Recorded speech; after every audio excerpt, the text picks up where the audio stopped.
been watching the weather. They've been forecasting it for about 3 days that, the atmosphere was getting right for outbreak.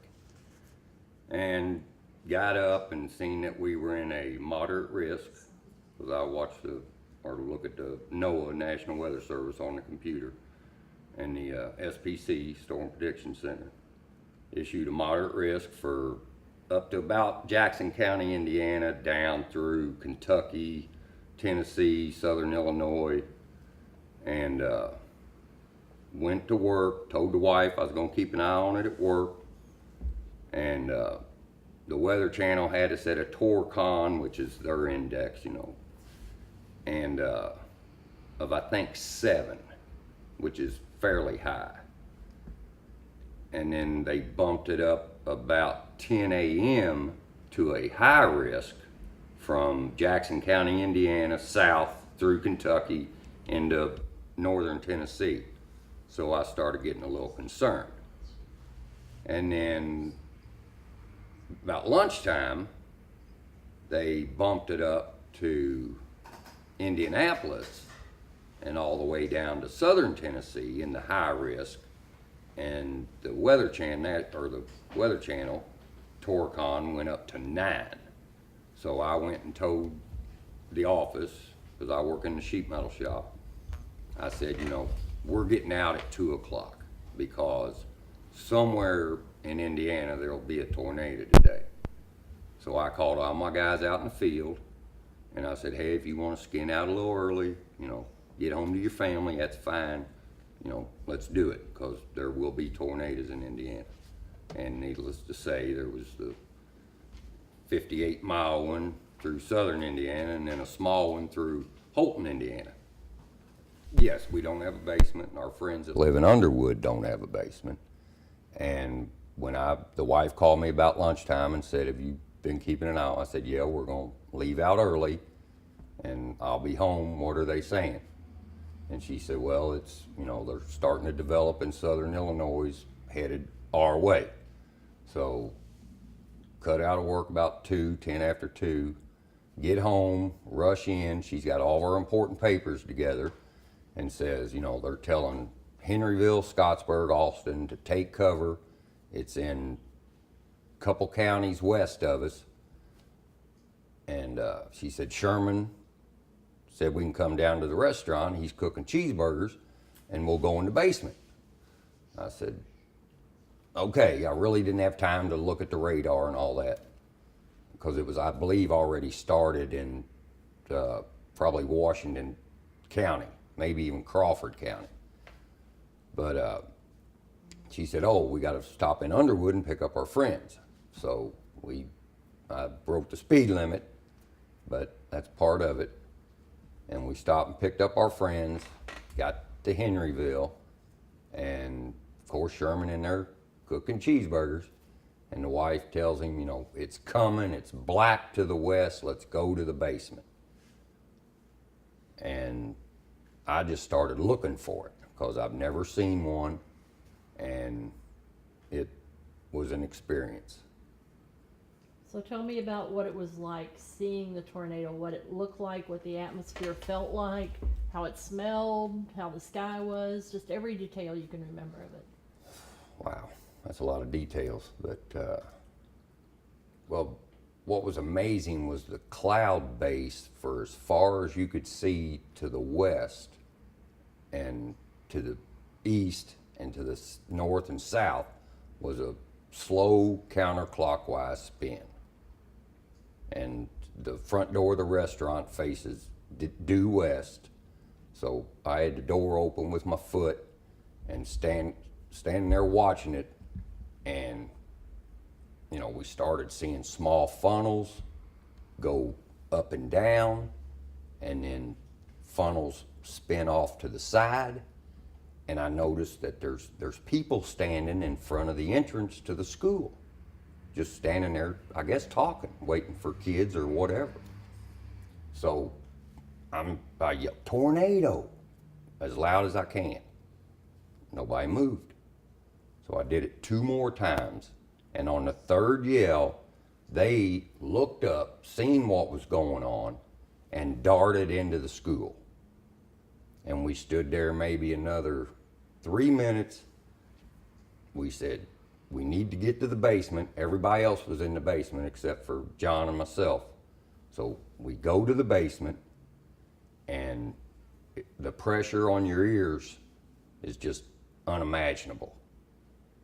And then a loud boom. I thought the building was gone, the pressure relieved, and we heard the wind, we heard limbs cracking, trees cracking, we heard metal. It was just unbelievable. And, my wife was crying, and I told her, we're gonna be okay, we're gonna be okay. We're in a basement, but, who knows? What else did it sound like? What did the tornado itself sound like? Well, they say it's a loud roar, but from just the wind and the trees snapping, I mean, you can actually hear big trees. If you've ever split wood or anything like that, you know what I'm talking about. But you can actually hear the trees breaking. And then, some crashing and just metal. It's an amazing sound, really. So at some point it got quieter, and then what did you decide to do after that? You came out up. Well, once the wind was gone, we come up the steps and seen that we couldn't get out the front door because there was a school bus 6 feet into the building, into the front door. So Sherman said, and all the glass was gone. The tables were flipped over, chairs, and a brick inside the building from the brick facade. And Sherman said, there's a walkout, let's go out back. So we all walk outside and start looking around in disbelief, really, because the cars are just wadded up like aluminum foil. And I looked in the bus, no one was in the bus, looked in a couple of the cars, and then my wife says, there's another one. And I look, and it's south of town. So I said, it's south of town, don't worry about it. She says, but it might jump this way. I said, well, we go back in then. And I stayed out, and then the hail started. And of course, it started out pea size and gradually got bigger and bigger and bigger. And when it hit tennis ball size, that's when I went back in the walkout. And we left the door open, and it rained baseball size hail for 3 minutes solid. It was an unbelievable sound of it hitting cars and rooftops and just splatting into the mud. It was absolutely unbelievable. And how many of you total were in the basement of the restaurant? There was 8 of us. There was Sherman, Maureen, and their daughter Melissa, Melissa's son Trevor, my wife, myself, my friend John and Monica that we picked up in Underwood, and then the guy that owned the garage next door. Maybe that's 9 of us. That's 9 of us. And no one was hurt? No. Well, the wife, a couple days later, her elbow was real sore, and evidently she banged it off one of the steel poles in the basement. But as far as that, no one was hurt. So you all came out of the basement and you saw the school. You were probably the first people to see the condition of the school. So tell me what it was like when you looked over to the school and what you saw and what you thought. Well, I thought, I know there's some people in there, and I hope they got back far enough, because it ripped the whole front off of the school, at least 20, 30 feet deep. And for some reason, it piled up 7 cars right at the front doors. And I thought, man, oh man, I hope them people got back far enough, because we didn't know that the gym was totally, the wall and roof had come off the gym. And then the second story part we seen that, 50 or 60 feet of it was just gone, sheared off. But, the standing seam metal roof was over against the wife's car and Sherman's car and the bus that was there. It actually took the body of the bus was facing, the rear end was in the restaurant, so that would be east, the cab towards the west, but the frame of the bus was running north and south. So what was the next few hours like then? What did you all do? Did you try to help other people? Did you try to find a way out? Well, we got soaked from the rain that came after the hail, and it cooled down, of course. That was a cold front coming through that caused all that. And we were wet, and then the people that come into this town was unbelievable. The state police, the firemen from Scottsburg and wherever else they came from, and just individuals. Well, believe it or not, a friend of ours was, and I said, Jerry, and he said, how did you get here so quick? I said, we were in the restaurant, man. He said, are you kidding me? I said, Julie's car is trashed.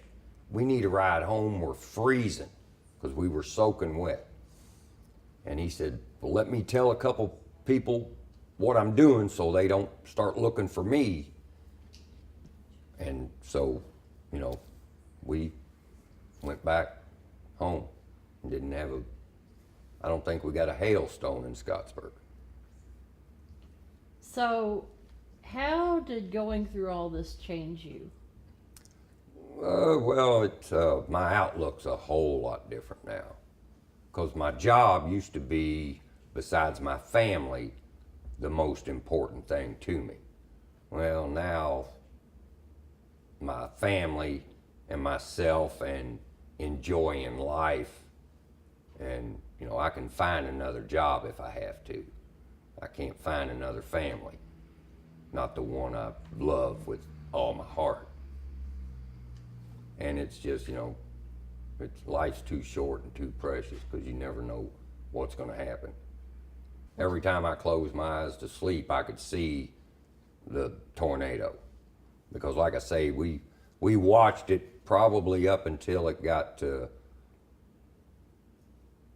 between the interstate and the back of the school. We went in the basement about a minute prior to it hitting.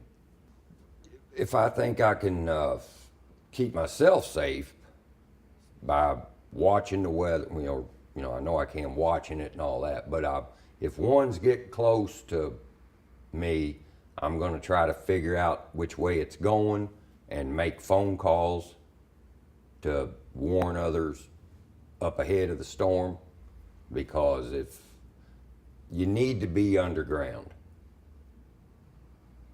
I can't stress that enough. After seeing the one that went through Moore, Oklahoma, the 20th of May, when I got home, they were broadcasting it from the helicopter. And I caught it when it began, and I watched it all night. And you really need to be underground.